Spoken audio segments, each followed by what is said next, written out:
Charlie in the Chocolate Factory, Chapter 4, The Secret Workers. The next evening, Grandpa Joe went on with his story. "You see, Charlie," he said, "not so very long ago there used to be thousands of people working in Mr. Willy Wonka's factory. Then, one day, all of a sudden, Mr. Wonka had to ask every single one of them to leave, to go home and never come back." "But why?" asked Charlie. "Because of spies." "Spies?" "Yes, all of the other chocolate makers, you see, had begun to grow jealous of all of the wonderful candies that Mr. Wonka was making, and they started sending in spies to steal his secret recipes. The spies took jobs in the Wonka factory, pretending that they were ordinary workers, and while they were there, each one of them found out exactly how a certain special thing was made." "And did they go back to their own factories and tell?" asked Charlie. "They must have," answered Grandpa Joe, "because soon after that, Fickelgruber's factory started making an ice cream that would never melt, even in the hottest sun. Then Mr. Prodnose's factory came out with a chewing gum that never lost its flavor, no matter how long you chewed. And then Mr. Slugworth's factory began making candy balloons that you could roll up to huge sizes before you popped them with a pin and gobbled them up, and so on and so on. And Mr. Willy Wonka tore his beard and shouted, 'This is terrible! I shall be ruined! There are spies everywhere! I shall have to close the factory!'" "But he didn't do that," Charlie said. "Oh, yes, he did. He told all of the workers that he was sorry, but they would have to go home.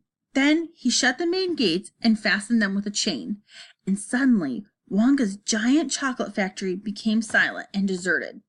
The chimneys stopped smoking, the machines stopped whirring, and from then on not a single chocolate or candy was made. Not a soul went in or out, and even Mr. Willy Wonka himself disappeared completely. Months and months went by," Grandpa Joe went on, "but still the factory remained closed, and everyone said, 'Poor Mr. Wonka, he was so nice, and he made such marvelous things, but he's finished now. It's all over.' Then something astonishing happened. One day in the early morning, thin columns of white smoke were seen to be coming out of the tops of the tall chimneys of the factory. People in the town stopped and stared. 'What's going on?' they cried. 'Someone's lit the furnaces! Mr. Wonka must be opening up again!' They ran to the gates, expecting to see them wide open and Mr. Wonka standing there to welcome his workers back. But no, the great iron gates were still locked and chained as securely as ever, and Mr. Wonka was nowhere to be seen. 'But the factory is working!' the people shouted. 'Listen, you can hear the machines. They're all whirring again. And you can smell the smell of melting chocolate in the air.' Grandpa Joe leaned forward and laid a big, long, bony finger on Charlie's knee. And he said softly, 'But the most mysterious of all, Charlie, were the shadows in the windows of the factory.' The people standing on the street outside could smell dark shadows moving about behind the frosted glass windows. "Shadows of whom?" Charlie said quickly. "That's exactly what everyone wants to know." "The place is full of workers," the people shouted, "but no one's gone in. The gates are locked. It's crazy. Nobody ever comes out, either." "But there was no question at all," said Grandpa Joe, "that the factory was running, and it's gone on ever since, for these last 10 years. What's more, the chocolates and the candies it's been turning out have become more fantastic and delicious all the time. And of course now, when Mr. Wonka invents some new and wonderful candy, neither Mr. Fickelgrubber, nor Mr. Pondrose, nor Mr. Slugworth, nor anyone is able to copy it. No spies can go into the factory to find out how it is made."